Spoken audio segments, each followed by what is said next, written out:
ऐसे अपनी आंखों को बंद करेंगे, खुदा की हजूरी को महसूस करेंगे। सब आज के कलाम के लिए दुआ करेंगे। खुदा बाप जो आज कलाम का बीज बोने को है, आज का कलाम का बीज हम सब की जिंदगियों में 100 गुना फल लाने वाला। खुदा हमारे दिलों की जमीन को नर्म करे।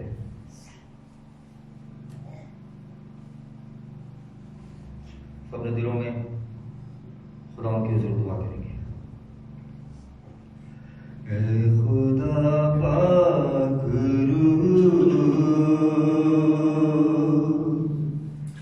आज जुम्मत पर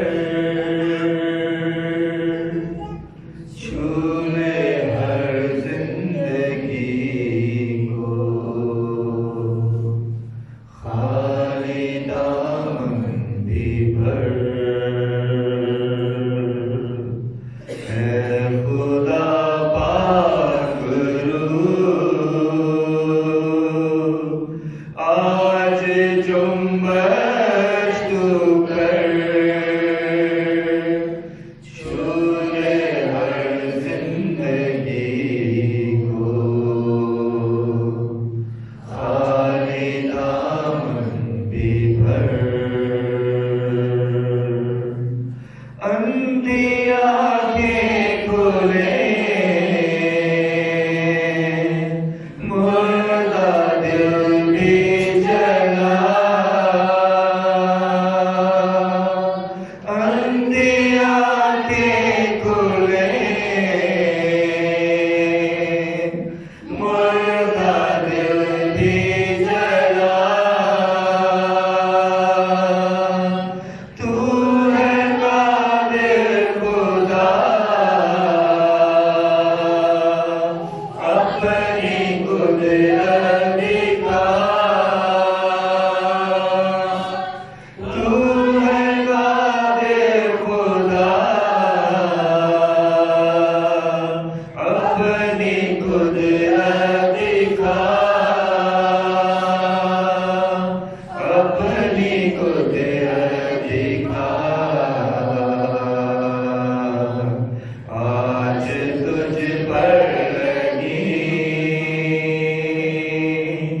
हर बशर की नजर, छूले हर जिंदगी को, खाली दामन भी भर। खाली दामन भी भर। ऐ खुदा बाप जो कलाम का बीज आज बोने में है, खुदा बाप अपने खादिम के वसीले से खुदा बाप अपने खादिम के होठों ख्यालात और जुबान का जिम्मा लीजिए खुदा बाप, ताकि मैं ना बोलूं बल्कि आपका पाक रूह से होकर कलाम करे खुदा बाप, ताकि जितनी जिंदगियां जाने हैं खुदा बाप मौजूद हैं, आज के कलाम के वसीले से अंधी आंखें खुले, मुर्दा दिल जला जाए खुदा बाप, ताकि आज का काबिल कलाम है खुदा बाप एक जिंदगी में है खुदा बाप असरदार साबित है। हम सब है खुदा बाप आज के कलाम के वसीले से बरकत पाए खुदा बाप, सर से लेके पांव तक खुदा बाप उस पर आप ही का कंट्रोल रखिए। पूरे माहौल को पूरे फिजा को आप ही के इख्तियार में देते, क्योंकि मांगते हैं आपके प्यारे बेटे अपने खुदा यीशु मसीह के नाम में, आमीन।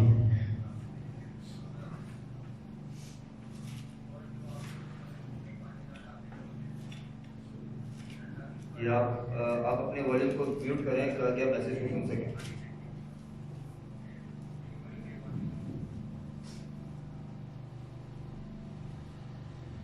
यीशु मसीह के मीठे और बरकत नाम में आप सबको सलाम। आज का जो फरमान है, आज हम जिन बातों पर गौर करेंगे ये बहुत ही हिला देने वाली बातें, और ये ऐसी बातें हैं जिनको हमने अगर अपनी जिंदगी में बिठा लिया तो हमारी जिंदगी में आगे कभी डर नहीं होगा, आगे हमारी जिंदगी में कभी खौफ नहीं होगा। खौफ वो किसी भी किस्म का हो सकता है, डर किसी भी किस्म का हो सकता है उसमें से एक डर गैर कौमों का, डर गैर कौम। आज जिस टॉपिक पर हम बात करने लगे ये बहुत ही ऐसा टॉपिक है कि इसको तैयार करने में मेरी भी कोई वो नहीं है कि मैं इसको कैसे तैयार करता, इसमें खुदा के रूह का काम। ये खुदा का रूह इंसान को गाइड करता है कि किस टाइम उसने क्या कहना है और क्या बोलना है। ये टॉपिक जो है आज का वो है आजाद। आज का जो टॉपिक है वो है आजाद। और जिस तरह तिलावत भी की गई यूहन्ना 8 बाब और उसकी 32 आयत में, और सच्चाई से वाकिफ होके और सच्चाई तुमको आजाद करेगी। आजाद किस चीज से? किस चीज से? ये आयत, ये हवाला हमें बताता है कि हम आजाद होने वाले हैं और सच्चाई से वाकिफ होगे और सच्चाई तुमको आजाद करेगी। ऐसी क्या सच्चाई है कलाम मुकद्दस में छुपी हुई कि जिससे हमें वाकिफ होना बहुत जरूरी है, कि जब तक हम उससे वाकिफ ना होंगे हम अपने आप को आजाद फील ही नहीं कर सकते। हमको गुलामी में समझते रहेंगे कि हम गुलाम हैं, गुलाम हैं, गुलाम हैं, गुलाम हैं, और यही करते करते हम मर जाएंगे। कलाम कहता है और सच्चाई से वाकिफ होगे और सच्चाई तुमको आजाद। आज हम कलाम मुकद्दस में से सीखेंगे कि सच्चाई क्या है जिससे हमें वाकिफ होना जरूरी है, ताकि हम इस दुनिया में अपने आप को आजाद कर सकें। कि हम आजाद कौन हैं? हम आजाद लोग हैं, हम खुदा के लोग हैं, जिंदा खुदा के लोग हैं। आज हम सीखने लगे आजाद। अजीजों, कलाम मुकद्दस को जब हम शुरू से पढ़ते हैं, हम पैदाइश से, तो आदम और हवा को खुदा बाप ने आजाद बनाया। मतलब वो किसी के गुलाम नहीं थे। इससे बढ़कर भी खुदा ने आदम और हवा को अपनी सूरत पर बनाया, और वो जो सूरत थी वो थी पाकीज़गी और मोहब्बत। और खाली मोहब्बत और पाकीज़गी में बनाया ही नहीं, बल्कि उनको इख्तियार भी दिया। पैदाइश पहला बाब और उसकी 26 आयत में लिखा है, फिर खुदा ने कहा कि हम इंसान को अपनी सूरत पर अपनी शबीह की मानिंद बनाएं, और वो समुद्र की मछलियों, आसमान के परिंदों और चुपायों और तमाम जमीन और सब जानदारों पर जो जमीन पर रेंगते हैं इख्तियार रखें। ऐसा खुदा ने इंसान को बनाया। खुदा ने इंसान को गुलाम नहीं बनाया, बल्कि आजाद बनाया। जब पहले इंसान बनाए गए वो भी क्या थे? आजाद थे। और 27 से दोबारा हमें इस चीज को बताती है कि खुदा ने इंसान को अपनी सूरत पर बनाया, नर और नारी उनको पैदा किया। यानी खाली आदम को ही नहीं, बल्कि हवा को भी खुदा ने अपनी सूरत पर बनाया। मतलब उसको भी मोहब्बत और पाकीज़गी पर बनाया। मतलब दोनों जो थे वो मोहब्बत और पाकीज़गी पर बनाए गए, और उनको बरकत दी कि फलो और बढ़ो और जमीन को महफूज करो। और खुदा ने क्या कहा?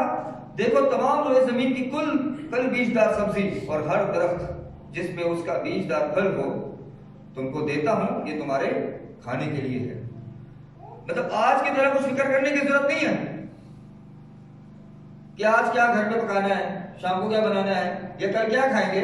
ऐसी उनको कोई फिक्र नहीं थी। बिल्कुल आजाद थे इन फिक्रों से। सब कुछ खुदा ने उनको मुफ्त दिया। खुदा ने जैसा कहा वैसा ही किया उनके साथ। मतलब खुदा ने उनको हर तरह से आजाद रखा, कुछ नहीं करना था। सब कुछ खुदा ने उनको मुफ्त दिया, मगर एक नाफरमानी के बायस, सिर्फ एक, खुदा ने उनको बागे से निकाला। सब कुछ था। आज भी इंसान के पास सब कुछ है, लेकिन आंखें, ज़हन और दिल मुतमईन नहीं होते।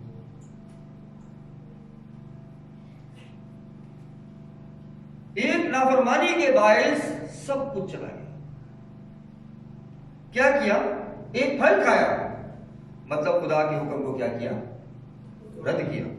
जो आंखों को अच्छा लगा, जो दिल को अच्छा लगा, जो जहन को अच्छा लगा, कर डाला। ये नहीं सोचा कि खुदा ने हमें क्या क्या दिया, उन बरकतों के बारे में सोचा भी नहीं। नतीजा क्या निकला? ऐसा करने से आदम और हवा को क्या हासिल हुआ? जो आदम और हवा खुदा बाप के साथ ठंडे वक्त में घूमते फिरते, सैर करते, बैठते, बातें क्या करते थे, जो आजाद थे, उनको आखिर ये सब कुछ करने के बाद हासिल क्या हुआ? पाकीज़गी और मोहब्बत की रूह के अंदर से चली गई, निकल गई। नाफरमानी के बाइस, हुक्म ना मानने के बाइस बाग अदन से बाहर निकाल दिया। अब वो पाकीज़गी और मोहब्बत की सूरत पर ना रहे, बल्कि क्या हुआ, वो बदल गए और अब वो गुलामी में चले गए। जितनी भी आजादी थी छिन गई। अब हम मेहनत करके खाने लग गए, खेती बाड़ी करने लग गए। पहले जरूरत थी खेती बाड़ी की? सब कुछ खुदा ने उगा के खुद आजाद, हर चीज से आजाद रखा। अब वो गुनाह के नीचे आ गए, इब्लीस की, शैतान की गुलामी के नीचे आ गए। पहले ऐसा नहीं था। खुदा में वो हंसते खेलते घूमते फिरते थे, और जैसे ही शैतान की गुलामी के नीचे आए, मेहनत बढ़ गई, मेहनत आ गई जिंदगी में, आजादी आ गई, आजादी छीन गई। मतलब बहुत बहुत और बहुत नुकसान हुआ। गुनाह जिंदगी में आ गया, आदम और हवा की, इंसान की जिंदगी में। कुरान मुकद्दस हमें सिखाता है, यूहन्ना 8 बाब उसकी 21 आयत में, कि अगर किसी जिंदगी में गुनाह है तो वो खुदा के साथ नहीं रह सकता। और यही आदम और हवा के साथ भी हुआ। जब उनकी जिंदगी में गुनाह आया तो गुनाह की वजह से उनको खुदा से अलग होना पड़ा, क्योंकि अब वो आजाद नहीं बल्कि अपने बाप शैतान के गुलाम बन गए। दूसरा करंथियों 11 बाब उसकी 14 आयत हमें सिखाती है, और कुछ अजब नहीं, क्योंकि शैतान भी अपने आप को नूरानी फरिश्ते का हम शक्ल बना लेता है। वो किसी भी भेष में आपके पास आ सकता है। हो सकता है वो आपके बाप के भेष में आ जाए, हो सकता है आपकी माँ के भेष में आ जाए, हो सकता है आपकी औलाद की भेष में आ जाए, हो सकता है आपकी बीवी के भेष में आ जाए, हो सकता है आपके हस्बैंड के भेष में आ जाए। वो किसी भी भेष में आके आपको बर्बाद करने की कोशिश करेगा। और इधर भी ऐसे ही, वो किसी भी सूरत में आ सकता है हमारे दरमियान, क्योंकि वो नहीं चाहता कि खुदा बाप का मकसद हमारी जिंदगी में कामयाब हो। खुदा हमें दुखी नहीं देखना चाहता, वो हमें गुलाम नहीं देखना चाहता, बल्कि उसने शुरुआत से ही आदम और हवा को आजाद बनाया। गुलामी को हमने चुना, खुदा ने हमारे लिए गुलामी नहीं लिखी। हमने अपने नसीब को बदला हुआ है, हमने अपनी तकदीरों को बदला हुआ है, हमने अपने फ्यूचर को, पास्ट को, प्रेजेंट को, सबको हमने खराब किया है, खुदा ने नहीं। खुदा ने तो शुरुआत से ही मोहब्बत से इंसान को बनाया कि वो उनके साथ घूमे फिरे, बात करे, बैठे। आज हमारा बैठना किसके साथ है? आज हम किसकी सुनते हैं? आज हम खुदा के कलाम की सुनते हैं या हम लोगों की सुनते हैं? क्योंकि आज कलाम कम और लोग लोगों की ज्यादा सुनते हैं, और इसी तरह घराने बर्बाद होते जा रहे हैं। कलाम कहते हैं वो किसी भी वेश में आ सकता है, वो फरिश्ते का रूप इख्तियार करके आ सकते हैं आपके सामने। आपको एहतियात से रहना है,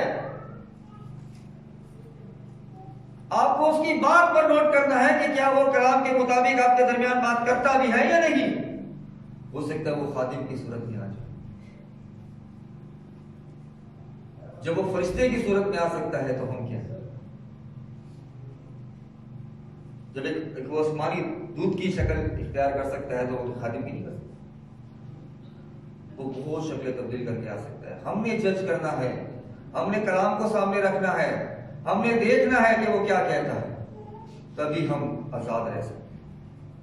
कलाम कहता है सच्चाई से वाकिफ होगे और सच्चाई तुमको आजाद करेगी। दोबारा कहानी की तरफ पढ़ते हैं। आदम और हवा के गुनाह के बायस क्या हुआ? आजादी छिन गई और गुनाह बढ़ता बढ़ता बढ़ता और बहुत बढ़ता चला गया। इंसान ने अपने तौर तरीके को नहीं बदला और आज के मौजूदा हालात इस बात का सबूत है कि आज कितना गुनाह है इस दुनिया में। कलाम हमारे दरमियान है लेकिन फिर भी हमारी मसीही कौम को देख रहे हैं। एक घराना दूसरे घराने से डिफरेंट है। क्या गैर कौमों में भी ऐसे? एक चर्च दूसरे चर्च से डिफरेंट है। क्या ये आजादी खुदा ने हमें दी?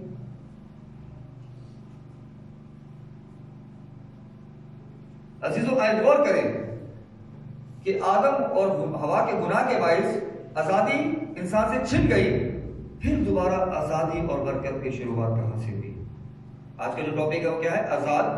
और हम क्या आयत क्या हमारी मरकजी? और सच्चाई से वाकिफ होगे, सच्चाई तुमको आजाद करेगी। अब हम सीखेंगे कि आजादी दोबारा हमारे दरमियान कैसे आई। हवाला निकालें पैदाइश 17 बाब और उसकी पहली आयत।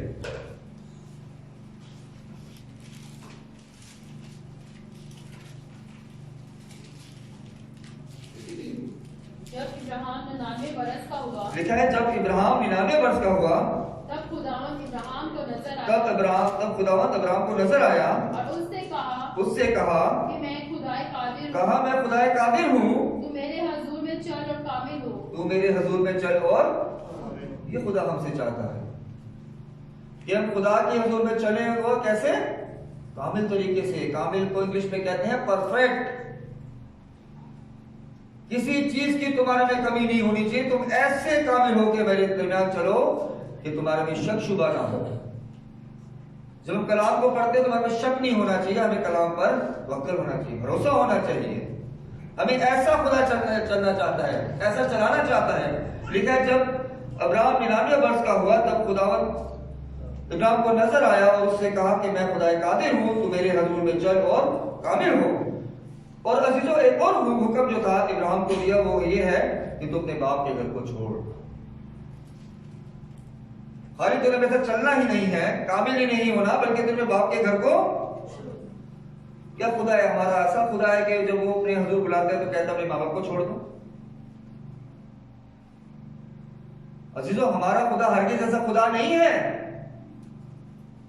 कि अगर वो किसी को खिदमत में बुलाता है तो कहता है अपने माँ बाप को छोड़ दो। जैसे आज बहुत से खादिम जो है इन आयतों को लेकर अपने माँ बाप की फिक्र ही नहीं करते। कहते जी हम खिदमत में जा रहे हैं, पीछे माँ बाप को खुद खुदा संभालेगा। बेशक खुदा संभालता है।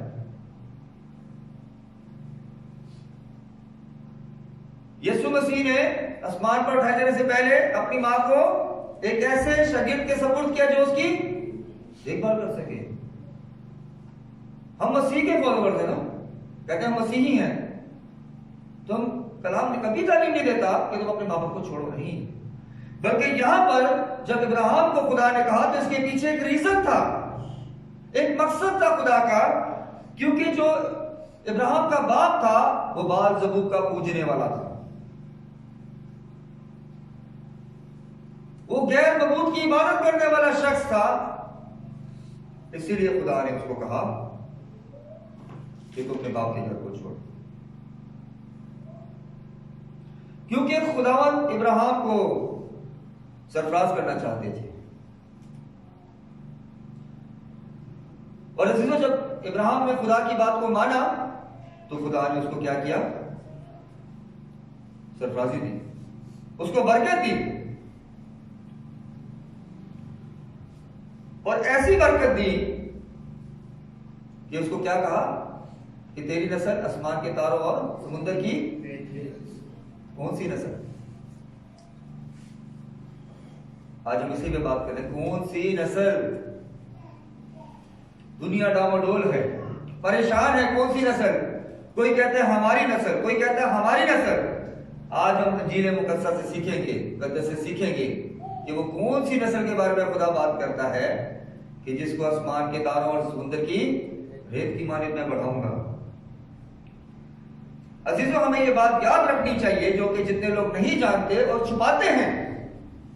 मुझे नहीं समझ आती छुपाने से क्या होता है। मेरा मानना यह है जो कलाम में लिखा है हर अल्फाज को कलीसिया के साथ शेयर करना चाहिए। मेरा मानना यह, क्योंकि कलाम हमारे लिए। जब तक हम मुकम्मल नहीं पढ़ेंगे हम कभी सीख नहीं पाएंगे। हम किसी को आंसर ही नहीं कर सकते। जब लोग हमसे सवाल करते हैं हमारे पास जवाब नहीं होते।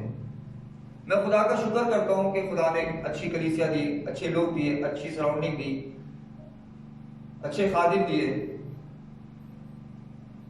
अच्छी बुनियाद दी, अच्छे माँ बाप दिए जिनसे मैंने तालीम को हासिल किया। मुझसे जब लोग सवाल करते हैं तो मुझसे मैं नहीं उनसे भागता। जो मुझसे कोई सवाल करते हैं मुझसे वो खुद भागते हैं, क्योंकि हमारी हिस्ट्री जानना हमारे लिए बहुत जरूरी है। हमारे मसीहों को हमारी बुनियाद ही नहीं पता।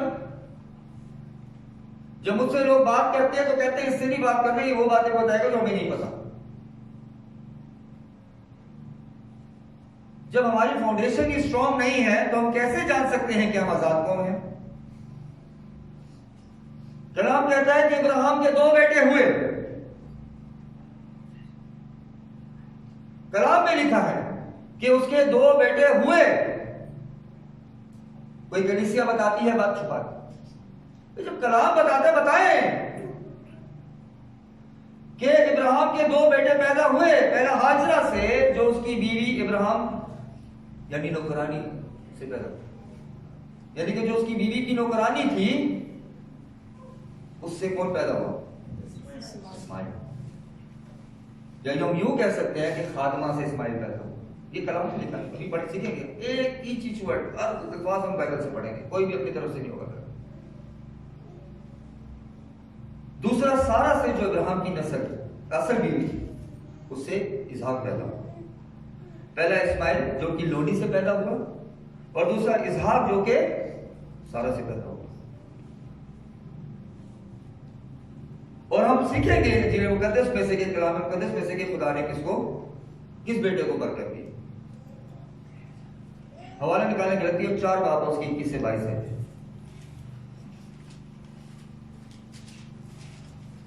देखिए क्या कहता है कलाम, क्या कहता है। कोई भी बुलंद आवाज से पढ़े हवाले को। गलती 4 बाब उसकी 21 से 22।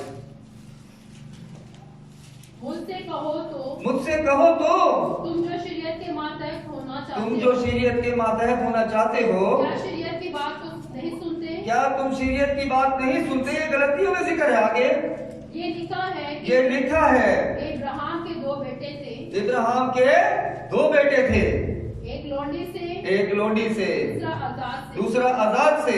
मगर लोंडी का बेटा जिस्मानी तौर पर और आजाद का बेटा वादा के सबब से पैदा हुआ। बस यहाँ तक। और आजाद का बेटा वादे के सबब से पैदा हुआ। लोंडी का बेटा कौन था? इस्माइल, मतलब हाजरा का बेटा। और आजाद का बेटा कौन था? इसहाक। सॉरी, आजाद का बेटा कौन? इसहाक। वो किसका बेटा था? मतलब सारा का। और 24 आयत में लिखा है इन बातों में तमसील पाई जाती है।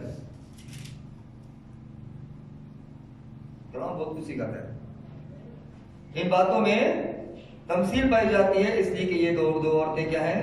गोया 2 अहद हैं। 24 आयत में लिखा है इसलिए कि ये औरतें गोया 2 अहद हैं। एक कोहे सीना पर जिससे गुलाम ही गुलाम पैदा होते हैं, वो हाजरा है। क्या ये मेरे अल्फाज? ये कलाम मुकद्दस बताता है कि जिससे गुलाम ही गुलाम पैदा होते हैं वो कौन है? कभी किसी क्रिश्चियन मुल्क को कभी किसी से पैसे मांगते देगा? कभी नहीं, क्योंकि खुदा ने उनको बरकत दी है और ये बरकत कोई नहीं छीन सकता। ये याद रखें। तो हमारी जिंदगी में डर क्यों है?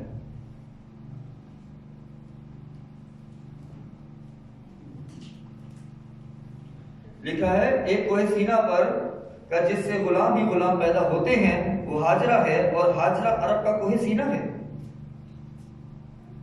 और मौजूदा यरूशलेम उसका जवाब है, क्योंकि वो अपने लड़कों समेत गुलामी में है। आगे 26 में एक बड़ी खूबसूरत है, देखिए। मगर आलम बाला का यरूशलेम आजाद है, वही हमारी। अब ये आलम बाला का यरूशलेम कौन सा है? आलम बाला का यरूशलेम आसमान पर है और वो क्या है? हमारी। हाँ, ये कलाम कहता है। आगे 28 में लिखा है, बल्कि 27 को पहले पढ़ेंगे, कोई भी इस को पढ़े, गलतियों 4 बाब की 27 है। क्योंकि लिखा है कि ऐ भांज तू जिसके औलाद नहीं होती। गलतियों 4 बाब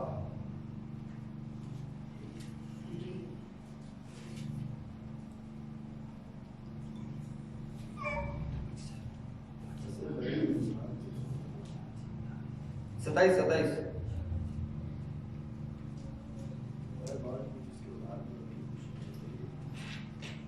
और जैसे उस वक्त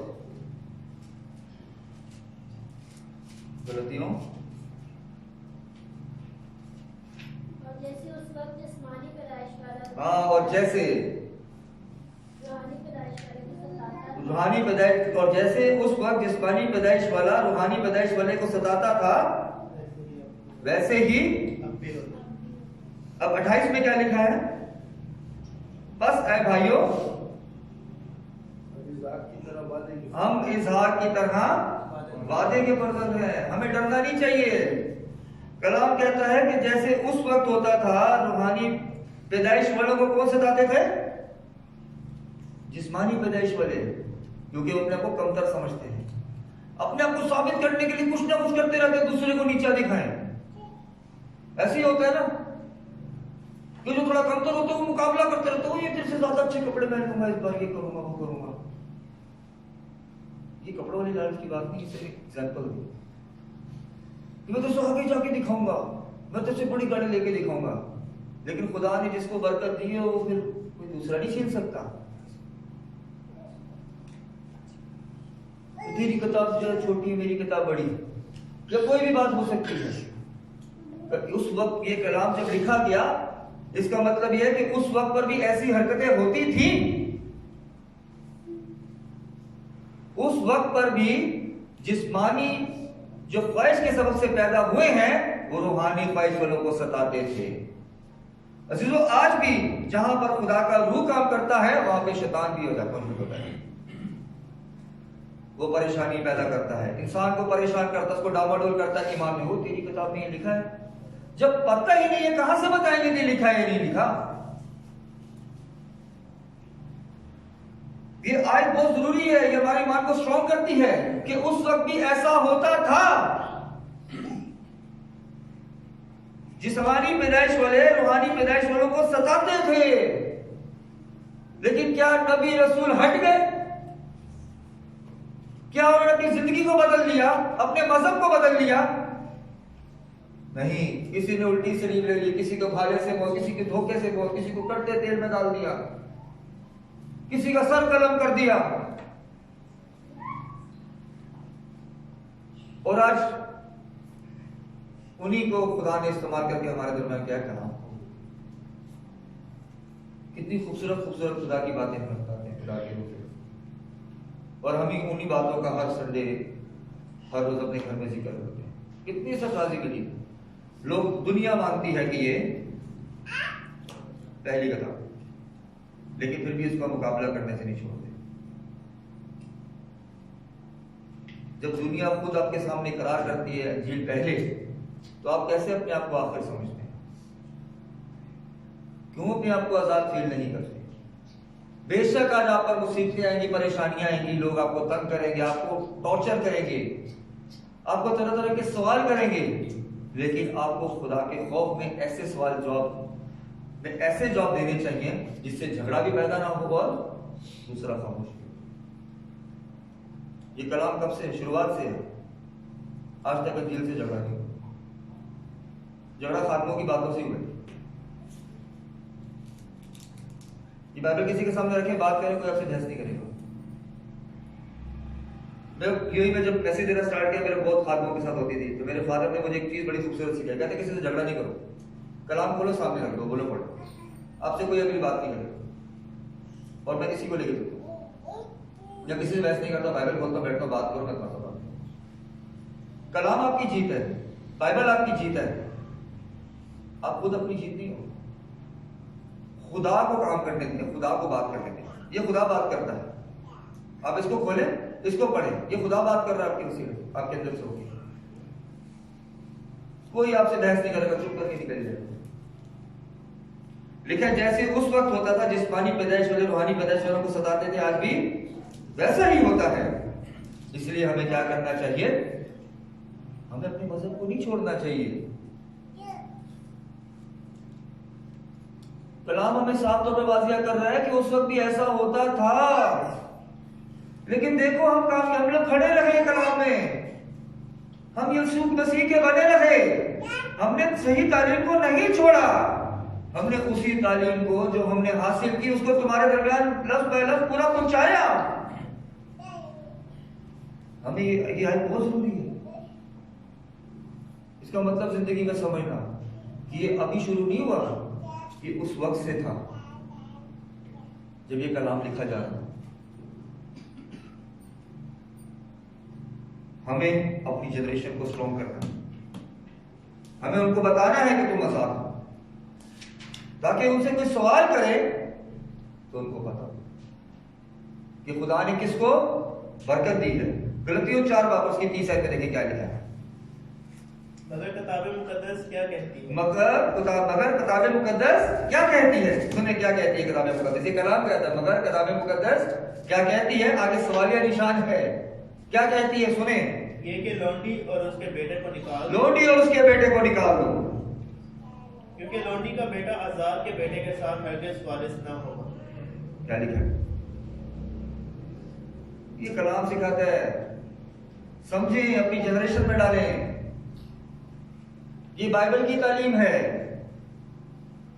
ये कलाम में लिखा है, मेरे मुंह के अल्फाज नहीं है और ना ही मेरी समझ है कि मेरे को समझूं। ये खुदा का रूह सिखाता है कि आपने क्या कहना है। मेरी कोशिश यही होती है कि अपनी जो जनरेशन है यंग उसको स्ट्रॉन्ग करो, मेरी ख्वाहिश यही होती है। और इसीलिए हमारा डिस्कस भी होता है कि हमारे चर्च के बच्चे वो आगे बढ़े, खिदमत में लीड में आगे बढ़े, कलाम सुनाने में अपनी इंटरेस्ट है। जबरदस्ती किसी को लेके आएंगे वो क्या करेगा? इंटरेस्ट नहीं। खुद से कदम को आगे बढ़ाना है तब बरकत करें। ऐसे नहीं कोई जबरदस्ती चल भाई क्यों मारे नहीं या हम आज नहीं, अपना जाती इंटरेस्ट। ये कि लोंडी और उसके बेटे को निकाल दे, क्योंकि लोंडी का बेटा आजाद के बेटे के साथ हरगिज़ वारिस ना होगा। हम तो अपनी बेटियां दे देते हैं, लो मेरी बेटी संभाल, प्यार हो गया।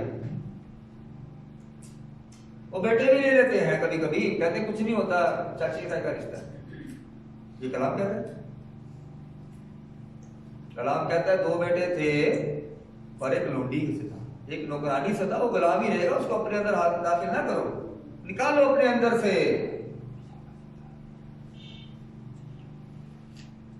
आज कितने मसीही घराने हैं, ज्यादातर वो जो बहुत ज्यादा पढ़ लिख रहे हैं, बहुत ज्यादा, कम वाले नहीं, जो बहुत ज्यादा पढ़ लिख जाते हैं ना वही ऐसे काम करते हैं। इतनी नॉलेज आ गई है, कहते कुछ नहीं होता। हमारी बेटी ने मजहब चेंज नहीं किया, वो तो वैसे में शादी की। ये कलाम इजाजत देता है। कलाम साफ तौर पर वाजिया करता है लोंडी का बेटा आजाद के साथ हरगिज़ वारिस ना हो। तो हम कैसे उनको कह सकते हैं कि क्या चाहता है? कितने खादिम खुदा माफ करे इधर डाइस पे खड़े हो कैसे बोलते हैं कि हम कजन्स। कलाम नहीं कहता रिश्तेदार, कलाम कहता है वो जिस्मानी ख्वाहिश से था, तुम्हारा रिश्तेदार नहीं है। आगे और भी बहुत चीजें सीखेंगे, अभी जितने दिन रह गए, जितने दिन मैं यहाँ हूँ, खुदा ने फजल दी, और भी चीजें सीखेंगे, और भी बहुत कुछ सीखना है हमने, खासकर जनरेशन ने बहुत कुछ सीखना है। लिखा लोंडी का बेटा है आजाद के साथ हरगिज़ वारिस ना होगा। 31 आयत में लिखा प्लस आए भाइयों, हम लोंडी के फजल नहीं बल्कि जब हम आजाद के हैं तो डर कैसा? क्यों डरते हैं? आजमाइशें बहुत आएंगी जैसे पहले आई नबियों पे, रसूलों पे, लेकिन क्या से क्या कर गए वो हमारे लिए। कितनी कितनी आसमानी बातें हमें बता रहे, रूह के फल, गिफ्ट्स, क्या क्या नहीं बताए, कैसे हमें मौजूदा कलीसिया में रहना है। यूनान का मुकाशवा देखे, यीशु मसीह का मुकाशवा, क्या कुछ नहीं लिखा करके। पैदाइश से मुकाशवा तक मुकम्मल किताब हमें खुदा ने दी। हमें और क्या चाहिए? हम आजाद लोग हैं। किसी की बुक में इतनी हिस्ट्री मिल जाए, जो आप बोलेंगे मैं करूंगा। आपके पास शुरुआत से लेके आखिर तक की हिस्ट्री मौजूद है। आप किसी के साथ बैठे तो उसी से बात तो करें, भाग जाएगा। आज जब बदाई से खोलना शुरू करें, अगला बोलेगा ये कौन है, तो आप कहां से आए जब आपको पता ही नहीं कि ये कौन है? कहां से आए?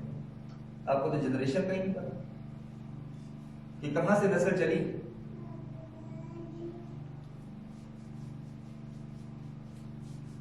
कलाम मुकद्दस हमें सिखाता है इस्माइल जिस्म की ख्वाहिश के मुताबिक पैदा हुआ, जिसकी वजाहत हमें मिलती है गलतियों 4:23 में। लोंडी का बेटा जिस्मानी तौर पर पैदा हुआ और इसहाक आजाद यानी वादे के सबब से पैदा हुआ, और इस बात की वजाहत हमें कलाम मुकद्दस में मिलती है गलतियों 4:23 के दूसरे हिस्से में, और इजाद का बेटा वादे के सबब से पैदा हुआ। इसीलिए कलाम मुकद्दस हमें सिखाता है गलतियों 4:31 में, बस आए भाइयों हम लोंडी के फर्जंद नहीं बल्कि आजाद की। और आजाद कौन है?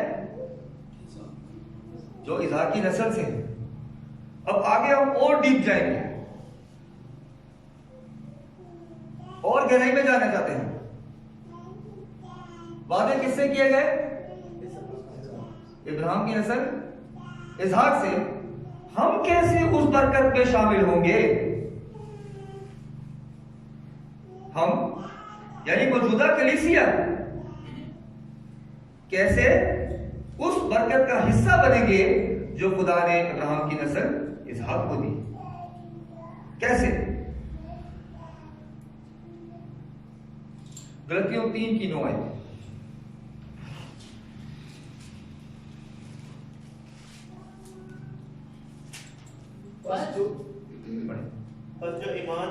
बस जो ईमान वाले हैं वो ईमानदार अब्राहम के साथ बरकत पाते हैं। वो ईमानदार इब्राहिम के साथ बरकत पाते हैं। बस जो ईमान वाले कौन? ये कलाम में लिखा।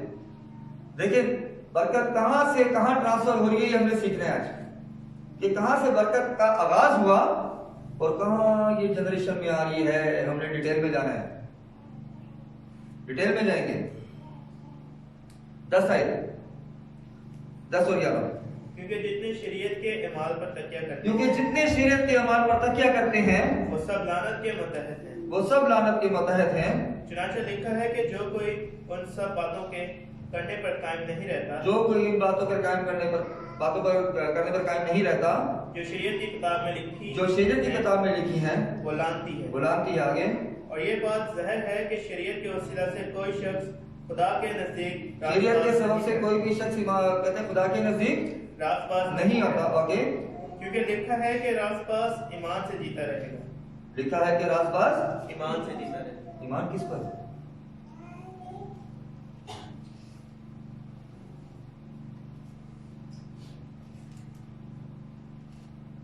ईमान किस पर लाना चाहिए?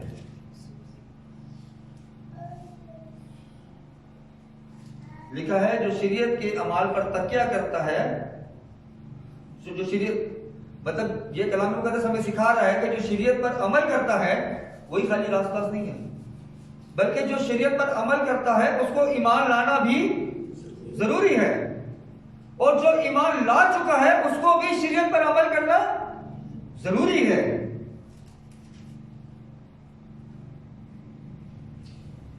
अब सोचने की बात यह है कि खुदा हमें किस चीज से आजाद करवाना चाहता है, हमें किस पर ईमान लाने की जरूरत है। गलतियों 5 उसकी पहली आयत, ये बहुत ही खूबसूरत आयत है। गलतियों 5 और उसकी पहली आयत, सब गलतियों से हम पढ़ रहे हैं। मसीह ने हमें आजाद रहने के लिए आजाद किया है। मसीह ने हमें आजाद रहने के लिए, तो ईमान किस पर लाना है? मसीह। आगे जाने का बस कायम रहो और दोबारा गुलामी के जुए में हाजिर। तो कौन आजाद है? हम। कैसे? हम और डीप जाएंगे कि कलाम में क्या बात का जिक्र है कि जो इब्राहिम की नस्ल है उसको जो खुदा ने बरकत दी वो उस पे आती है, नस्ल पे बरकत आती है जो ईमान वाले हैं। हम और उस पर डीप में जाएंगे। कलाम कहते हैं जितनों ने उसे कबूल किया उसने उसे खुदावंद के फर्जंद बनने का यीशु मसीह। मतलब ये बात माननी चाहिए कि यीशु मसीह क्या है, हमारा वसीला है खुदा बाप से। जितनों ने यीशु मसीह को कबूल किया, यीशु मसीह पर ईमान लाना जरूरी है। अजीजों, अगर इब्राहिम भी खुदा यीशु मसीह पर ईमान नहीं लाता तो कभी आजाद ना कराया जाता। आपको याद होगा जब लास्ट टाइम में आया था तो मैंने इस टॉपिक को बयान किया था कि खुदा ने कहा था कि इब्राहिम मुझसे, परमेश्वर ने कहा इब्राहिम मुझसे मिला, लेकिन ख्वाहिशमंद था, मिला और क्या हुआ, खुश हुआ। इब्राहिम भी अगर यीशु मसीह पर ईमान ना लाता तो आजाद ना कराया जाता। अजीजों, गौर करें कि इब्राहिम कौन था। उसका बाप जो था बाल ज़बूक का पूजा करने वाला था। सबसे पहले खुदा बाप ने उसको उसके घराने से बचाया, उसके गुनाहों से बचाया, उसे आजाद कराया। अजीजों, आज भी अगर कोई शख्स, कोई जिंदगी, कोई खानदान अगर खुदा यीशु मसीह पर ईमान लाता है तो वो भी लोंडी से नहीं बल्कि आजाद का फर्जंद होता है। कैसे? खुदा ने तो कहा लोंडी के नस्ल को निकाल दो, और बरकत भी किसको दी है? इसहाक को, जो इब्राहिम का असल बेटा है, उसकी बीवी से है। अब ये गैर कौम और हम मसीही कैसे आ जाते हैं? इसका भी कलाम मुकद्दस में कहीं तो जिक्र होना चाहिए। गलतियों 3 बाब और उसकी 29 है।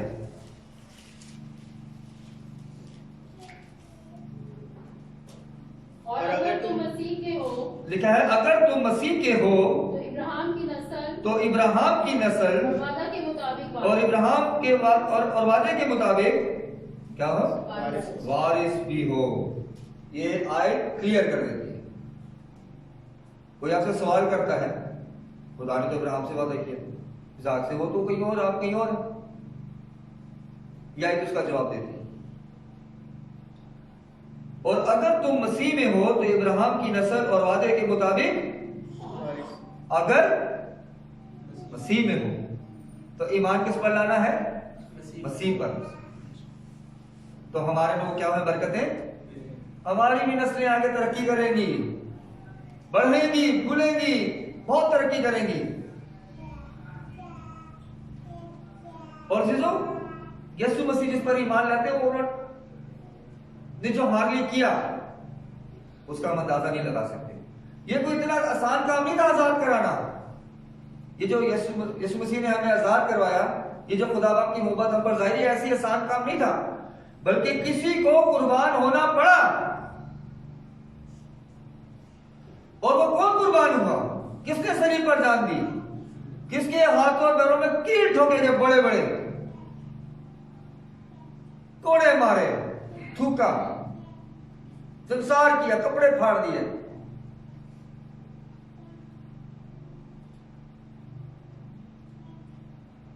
हमें आजाद कराने के। वो कौन था? वो खुदा बाप का प्यारा बेटा लोता है। हमारी खातिर क्या हुआ? अब खुदा बाप ने बरकत दे दी इब्राहिम कि आपके जो बेटे हैं इसहाक, उनसे नस्ल जो होगी ये इसी तरीके से चलेगी कि वह आसमान के तारों और समुद्र की रेत की मानित होगी। तो अब यीशु मसीह के कुर्बान होने की क्या वजह है? क्या वजह है कि खुदा बाप ने अपने इकलौते बेटे को दुनिया में भेजा कि वो हमारी खातिर दुख उठाए, हमारी खातिर सलीब पर जान दे, मुर्दों में से जी उठे? क्या जरूरत थी? खुदा बाप का इसके पीछे क्या मकसद है? बरकत तो खुदा दे चुका, अब और क्या खुदा चाहता है? हमने जानना है ना।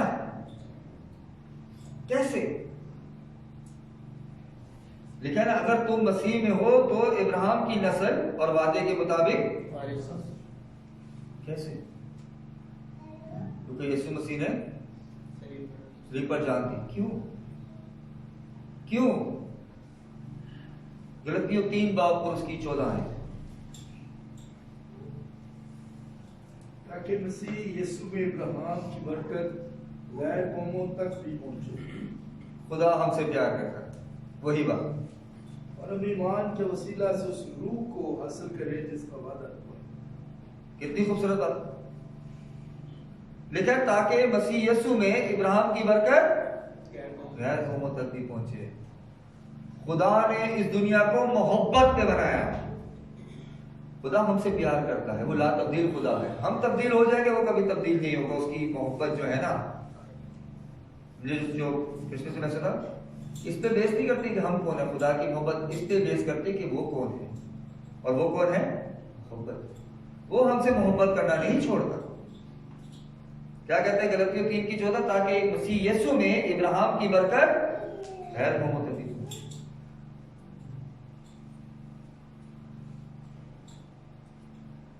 इसीलिए खुदा बाप ने हमारी खातिर, दुनिया की खातिर क्या किया?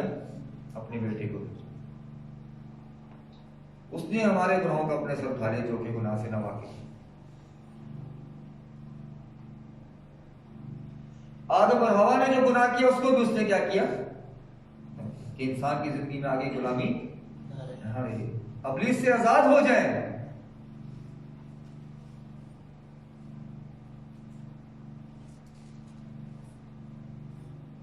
शैतान की गुलामी से आजाद हो जाए। गलतियों 3:16 में देखिए क्या लिखा। बस अब्राहम और उसकी नस्ल से वादे किए गए। बस ये आयत बहुत जरूरी है। गलतियों 3 बाब और उसकी 16 आयत। बस इब्राहिम और उसकी नस्ल से वादे किए गए। आगे वो ये नहीं कहता कि आगे के नस्लों से, जैसा बहुतों के वास्ते कहा जाता है, जैसे बहुतों के वास्ते कहा जाता है, बल्कि जैसे एक के वास्ते तेरी नस्ल को और वो मसीह इसहाक की वो नस्ल जो यीशु मसीह पर ईमान लाएगी, वो बरकत पाएगी, वो आजाद है। अगर आज हम उस बरकत में अपने आप को शामिल करना चाहते हैं कि वो बरकत हमारी जिंदगी में दाखिल हो, तो हमें मसीह को अपनी जिंदगी में वेलकम करना है। मसीह हमारी जिंदगी में नहीं तो बरकत नहीं। हम चाहते हैं हमारे खानदान बढ़े, बहुत तरक्की करें, बहुत ज्यादा बढ़े, तो हमें यीशु मसीह को पर ईमान लाने की जरूरत है। ईमान लाना है कि यीशु खुदा का बेटा है। मत डरे किसी से, बोले है, कलाम कहता है, कलाम कहता है उसने इकलौते बेटे को भेजा। जब हम पूरा वो खुदा ने बेटे को जाए, एक बार नहीं बहुत बार खुदा कहता है अपने बेटे को भेजा, बेटे को कुर्बान किया, तो हम क्यों झिझकते? मत ठुकराएं इस बात को, माने कि वो खुदा का बेटा है जो हमारी खातिर कुर्बान हुआ।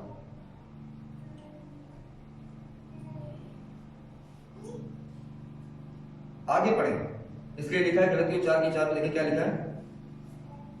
लेकिन जब वक्त पूरा हो गया तो खुदा ने अपने बेटे को भेजा जो औरत से पैदा हुआ और शरीयत के मातहत पैदा हुआ, ताकि शरीयत के मातहतों को मोल लेकर छुड़ा ले और हमको लेपालिक होने का। कितनी खूबसूरत बात है। खुदा हमें क्या बनाना चाहता है और हम क्या बने फिर रहे हैं दुनिया में। कोई इधर बैठा है, कोई इधर बैठा है, कोई इधर बैठा है। शर्म आती है कभी कभी कि कैसी हमारी जनरेशन है। इसमें चर्चों की कमजोरियां, खादमों की कमजोरियां हैं या वालिदैन की कमजोरियां? क्या हमारी जनरेशन को खुदा की फिक्र ही नहीं कि खुदा हमें बनाना क्या चाहता है? जो खुदा में उसको डर की जरूरत नहीं है, वो डरता नहीं है। जो खुदा में, खुदा उसको संभालने वाला है, खुदा उसके साथ रहता है, सिर्फ उसको ईमान रखने की जरूरत है, खुदा उसे संभालता है। लेकिन जब इंसान खुदा में होगा ही नहीं, मसीह उसमें नहीं है, तो हमेशा दुख मुसीबतों में रहेगा ना। वो कैसे आजाद अपने आप को समझेगा? क्योंकि वो आजादी में है ही नहीं, वो तो गुलामी में है। लिखा है बालिग होने का दर्जा। 6 में लिखा है, और चूंकि तुम बेटे हो इसलिए खुदा ने अपने बेटे का रूह हमारे दिलों में भेजा, जो अब्बा यानी ऐ बाप कहकर। खुदा तो हमें बेटे बनाता है, बेटे बेटियां। हम पता नहीं क्या समझ, अब तो क्या समझ रहे हैं कि खुदा।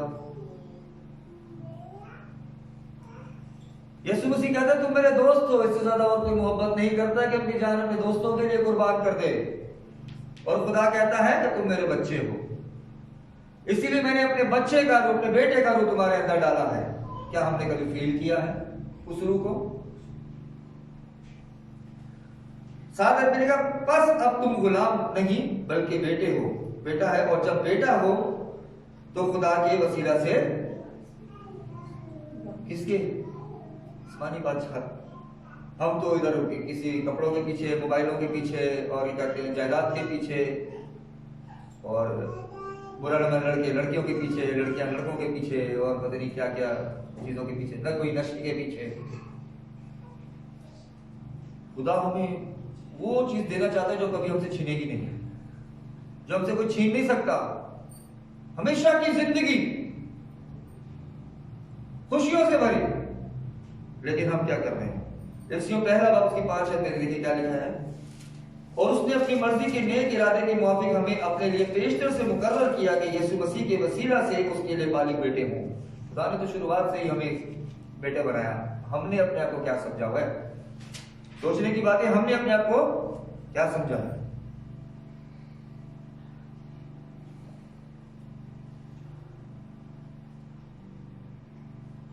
अजीजों, आदम और हवा ने गुनाह किया, सब आजादी छिन गई, लेकिन यीशु मसीह ने आकर क्या किया? दोबारा हमें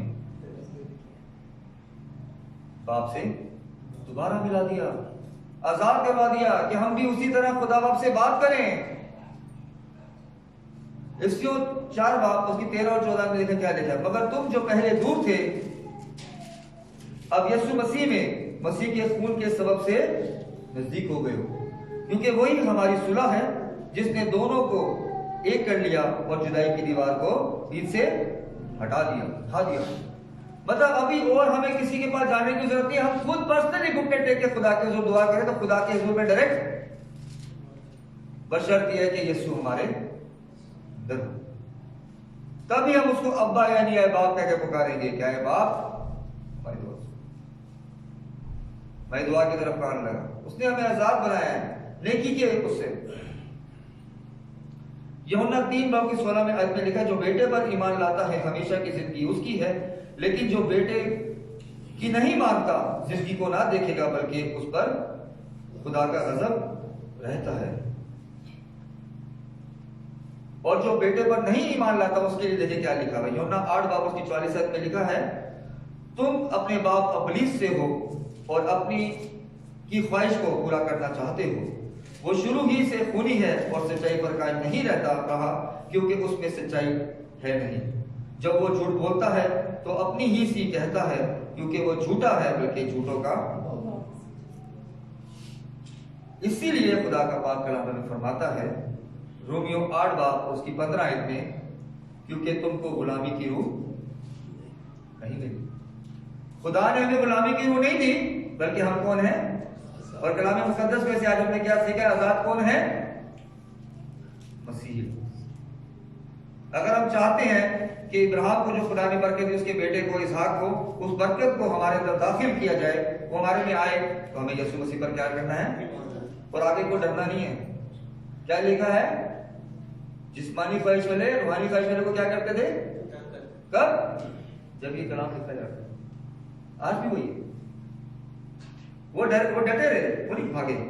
आज हमने भी भागना नहीं है, क्योंकि हम सच्चे, हम मसीह के लोग, हम जिंदा खुदा के मानने हैं, और हमें खुदा का शुक्र करना चाहिए कि हमारा खुदा यीशु कब्र में नहीं है, उसकी कब्र खाली है। हालेलुया।